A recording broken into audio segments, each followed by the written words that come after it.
Hamınıza salam. Necəsiz? Yaxşısınız? Yaxşı olun. Deməli, neçə gündür video atmıram. Bunun səbəbi evdə olmamam idi, amma daha evdəyəm. Video rahat ata bilərəm.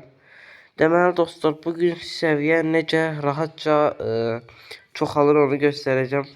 Dostlar, mən neçəsə ay əvvəl video attım. Bir aydır zat video atmırdım. Bunun sebebi çünkü oyundaydı ve seviye kasırdım. Bazı işlerim vardı ve elmas harcama elədim. Bunun videosunu çekmedim. Neyse. Dostlar, birinci seviyeye atlamak için en rahat yolu bu kartlardan 50 TP kartıdır. 50 TP kartını alsanız daha da %50 TP daha çok alarsınız. Bu TP kartını haradan alarsınız? Deməli bu derece yerine girirsiniz dostlar. Derece yerindən yukarıda ulduz var. Bu ulduza basırsınız. Buradan 200'e alabilirsiniz. Dostlar, məndə də var. Mən indi eğer bir oyuncususanız seviyeniz daha da çabuk atlayacaktır.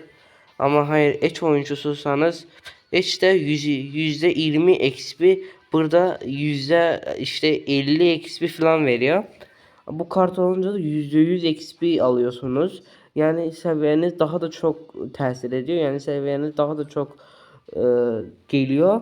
Seviye kasmak için bunu yapabilirsiniz. Hem derece kasabilirsiniz hem de nasıl diyeyim kasabilirsiniz. Seviye kasabilirsiniz. Dostlar, videomuz bu kadar iyiydi. Sağ olun, sağlıcakla kalın. Bay bay.